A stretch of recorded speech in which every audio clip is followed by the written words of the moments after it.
একবার ভাবুন তো, পৃথিবীতে পবিত্র রমজান মাস চলছে, মুসলমানরা রোজা রাখছে, তারাবি পড়ছে, দোয়া করছে, কিন্তু ঠিক সেই সময় কবরের ভিতরে যারা আছে তাদের কি অবস্থা? তাদের কবরের আযাব কি তখন বন্ধ হয়ে যায়, নাকি একইভাবে চলতে থাকে? এই প্রশ্নটি অনেক মুসলমানের মনে আসে, কিন্তু খুব কম মানুষই এর সঠিক উত্তর জানে। কিছু মানুষ বলেন রমজানে কবরের আযাব বন্ধ থাকে, আবার কেউ বলেন তা বন্ধ হয় না।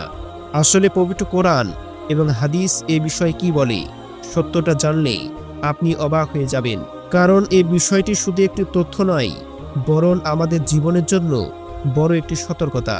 আজকের ভিডিওটিতে আমরা জানব রমজান মাসে কবরের আযাবের রহস্য, আলেমদের মতামত এবং এমন কিছু সত্য যা আপনার ঈমানকে নাড়িয়ে দিতে পারে। তাই ভিডিওটি শেষ পর্যন্ত মনোযোগ দিয়ে শুনুন, কারণ শেষ অংশে রয়েছে এমন একটি গুরুত্বপূর্ণ কথা যা আপনার জীবন বদলে দিতে পারে। রমজান মাস ইসলামের সবচেয়ে বরকতময় মাস। এই মাসে আল্লাহ তাআলা রহমতের দরজা খুলে দেন, জান্নাতের দরজাগুলো খুলে দেওয়া হয় এবং জাহান্নামের দরজাগুলো বন্ধ করে দেওয়া হয়। সহিহ হাদিস এসেছে, রাসূলুল্লাহ সাল্লাল্লাহু আলাইহি ওয়াসাল্লাম বলেছেন, যখন রমজান মাস শুরু হয় তখন শয়তানদের শৃঙ্খলিত করা হয়। এ কারণেই অনেক মানুষ মনে করেন রমজান মাসে সব ধরনের আযাব বন্ধ হয়ে যায়, কিন্তু বাস্তবতা একটু ভিন্ন। বিভিন্ন আলেমরা বলেন কবরের আযাব একটি আলাদা বিষয় এবং এটি মূলত মানুষের আমলের উপর নির্ভর করে। অর্থাৎ কেউ যদি জীবনে গুনাহ করে মারা যায় তবে সে কবরের শাস্তি ভোগ করতে পারে।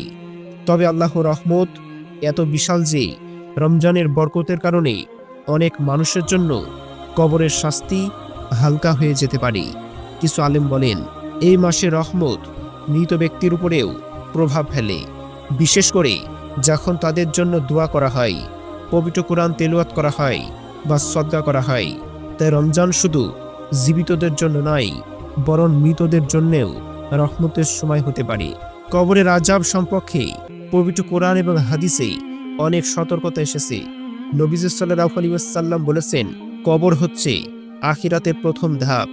যদি এখানে সফল হওয়া যায় তাহলে পরবর্তী ধাপগুলো সহজ হয়ে যাবে, আর যদি এখানে কঠিন শাস্তি শুরু হয় তাহলে সামনে আরও কঠিন অবস্থা অপেক্ষা করছে। তাই কবরের জীবনকে ইসলাম অত্যন্ত গুরুত্বপূর্ণ মনে করে। রমজান মাসে মানুষ ইবাদত করে, বেশি বেশি দোয়া করে এবং বেশি বেশি কোরআন তেলাওয়াত করে। এসব আমলের সওয়াব মৃত ব্যক্তিদের কাছে পৌঁছাতে পারে।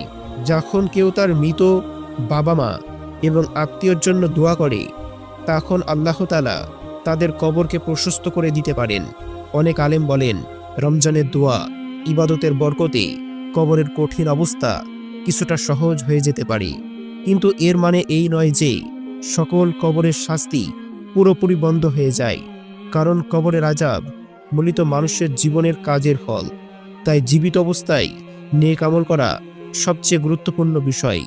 রমজানের একটি বড় শিক্ষা হলো তওবা এবং আত্মশুদ্ধি।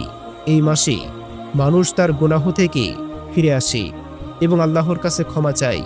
যদি কেউ জীবিত অবস্থায় আন্তরিকভাবে তওবা করে এবং আল্লাহ তাআলা তাকে ক্ষমা করে দেন, তাহলে মৃত্যুর পরে তার কবরের শাস্তি থেকে মুক্তি পাওয়ার সম্ভাবনা অনেক বেশি। অনেক মানুষ মনে করে মৃত্যুর পরে আর কিছু করার নেই, কিন্তু বাস্তবে জীবিতদের দোয়া মৃতদের জন্য অনেক উপকারী হয়। বিশেষ করে রমজান মাসে করা দোয়া আল্লাহ তাআলা খুব দ্রুত কবুল করেন। তাই আপনি যদি আপনার বাবা মা বা প্রিয়জনদের জন্য রমজানে দোয়া করেন তাহলে আল্লাহ তাআলা তাদের কবরকে আলোকিত করে দিতে পারেন। আরেকটি গুরুত্বপূর্ণ বিষয় হলো রমজান মাসে শয়তানদের বেঁধে রাখা হয়।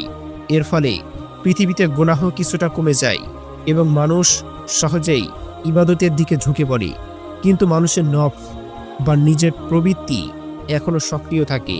তাই রমজানেও মানুষ ভুল করতে পারে। কবরের আযাব থেকে বাঁচার জন্য সবচেয়ে বড় উপায় হলো আল্লাহর ভয় এবং সৎ জীবনযাপন।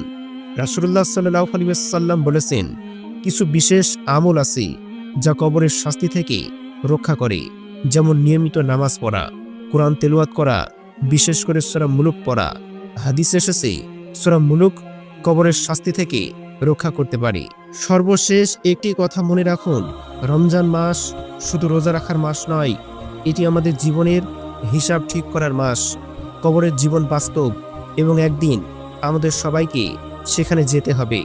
তখন আমাদের সঙ্গে যাবে না টাকা, সম্পদ কিংবা ক্ষমতা, যাবে শুধু আমাদের আমল। তাই আজকে থেকেই যদি আমরা রমজানের এই পবিত্র সময়টাকে কাজে লাগাই, তওবা করি, নামাজ ঠিক করি, কোরআনের সাথে সম্পর্ক গড়ি, তাহলে আল্লাহ তাআলা আমাদের কবরকে জান্নাতের বাগানে পরিণত করতে পারেন। কিন্তু যদি আমরা গাফিল থাকি, তাহলে সে কবরকেই কঠিন শাস্তির জায়গা হয়ে যেতে পারে। তাই এখনই সময় নিজের জীবনকে বদলানোর চেষ্টা করা। হয়তো এই রমজানই আমাদের জীবনের শেষ রমজান হতে পারে।